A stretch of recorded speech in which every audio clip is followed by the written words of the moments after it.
And we are sitting down with State Superintendent Ryan Walters to talk about education in our state, from the latest on getting Bibles into classrooms to teacher recruitment. Superintendent Walters joins us now live. Good morning. Thank you so much for being here. Thank you for having me this morning. Let's start with the efforts of getting Bibles into classroom. I know that the bidding process for that ended earlier this week. Kind of give us an update on what happens next. When can we expect to learn more about, who won the bidding process, all of that?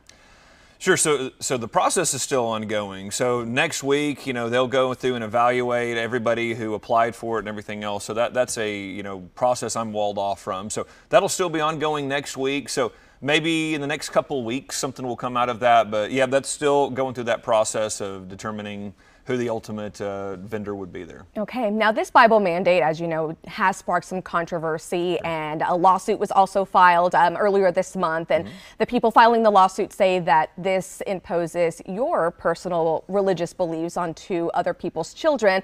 What is your response to critics who say that this is kind of imposing on that separation of church and state? Yeah, well, look, that's just an outrageous lie, because we're talking about including the Bible as part of our history curriculum. Look, this country, the Bible and Christianity played a major role throughout this country's history. That's undeniable. The left doesn't have to like it. They don't have to agree with it. They can be offended by it, but that's fact. So when we talk about whether it's our rights coming from God, as Thomas Jefferson said, whether we're talking about the Pilgrims who talked about religious freedom as why they came to America, or whether it's Martin Luther King Jr. who said, listen, I broke the law to advocate for the civil rights movement because as a Christian, he saw other biblical examples like Daniel, Shadrach, Meshach, and Abednego, who broke the law in order to follow God's law. Again, not my words, Martin Luther King Jr.'s words. If we're going to teach our kids about these incredibly influential people in American history, they have to be able to understand the role that faith and the Bible play there. So this is not pushing a religion. It's not pushing religious beliefs on individuals. It is simply telling the story of America. Now, for those who are opposed, say a family of a different religion, maybe they don't want their child to learn from the Bible, whether it's tied to American history or not. Will they have the choice to have their student opt out of that portion in the classroom? How is that going to work? Sure. Look, we're always protecting the parents' rights to opt out of lessons, opt out of curriculum. And that's absolutely always up to a parent to decide. So look, parents will have that option, but here's what I want to continue to drive home. This is understanding history. It's understanding American society, American government.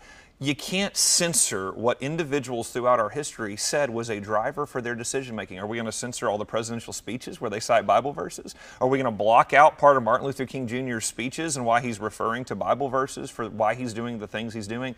This is history. We want our kids to learn from history. Doesn't mean that they have to agree with it. Doesn't mean that they have to adopt those religious beliefs by any means. That's up to the individual. But what we can't do is allow the left to take any kind of mention of God or the Bible out of our schools. That's a ridiculous position that's been held in the United States for decades now, and we're going to bring our education system back to understanding the true history of America. Okay, let's switch topics here a little bit. At a board meeting yesterday, there was no action taken on the possible suspension of some teaching certificates. Are those cases still under review? Are we expecting to see any action on those?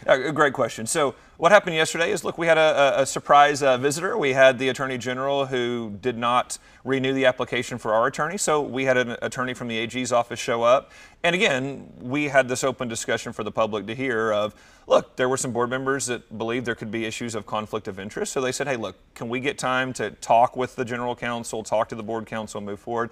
So every official that is under an investigation by us because of misbehavior in the classroom, they're automatically suspended. So all these individuals are out of the classroom. The question is, will we pull their certificate where they never have an opportunity to come back to the classroom? So they are currently suspended, but we are delaying a month the final decision of, does their certificate be removed from them where they cannot return to a classroom or not? So they're all suspended, not in the classroom, but we'll continue to move forward to make that ultimate decision. Okay, and we'll keep an eye on that one. Let's talk about teacher recruitment. You talked about having a goal of hiring at least 200 teachers, specifically math and science, for rural areas. What is the update on that goal? Yeah, so what we've been able to do through the teacher recruitment efforts is bring hundreds of teachers into both English, science, math across the state. We're working on getting all of that data out there so folks can see where they all went. But this is part of our broader initiative to bring teachers to the state of Oklahoma. We launched a new website this week, teachok.com, where we're highlighting signing bonuses. Remember, we have now hundreds of teachers that are applying to make the $100,000 a year through our merit pay system. We have discipline reform that we've launched in the schools as well, so that teachers have that support, so they know when they're in the classroom that they're going to have well-behaved students, they're going to have have classroom management ability there. And so we're seeing it's never been a better time to teach in Oklahoma than right now with the new initiatives that we've launched from the State Department of Education. I just want to touch on that briefly again, and we've talked about this before. In a previous incentive program, there were some issues with some of the sign-on bonuses. What steps have been taken to prevent that from happening again? Yeah, look, I mean, what we did the first time and what we've done this time is to clearly state these are the stipulations you have to apply. Again, we had some individuals that didn't follow those procedures. We are making sure that's clearly explained to everybody up front. But again, that's part of why you sign onto a contract, you sign on to agree to certain terms, and so we're making sure that that's cleared up. But again, the first program, we had hundreds of teachers that were brought into the state of Oklahoma. We had a few issues with 3 or 4 of them.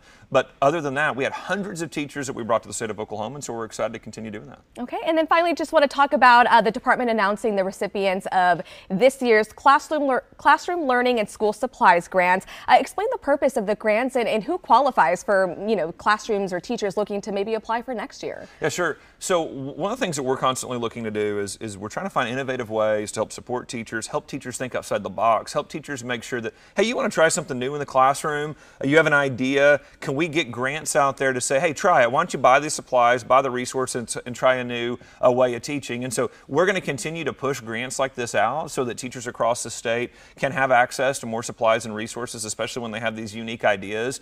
We want to see our teachers continue to innovate and think outside the box. And so you notice what we're talking about here in Oklahoma, we're going to do things differently. We're going to find ways to empower the best teachers, make sure every kid's getting a high quality education, and parents are seeing our schools are making a difference. We're changing the way we're doing things to improve the student outcomes. Okay. Superintendent Ryan Walters, as always, thank you so much for coming in. We appreciate your time. Thank you for having me.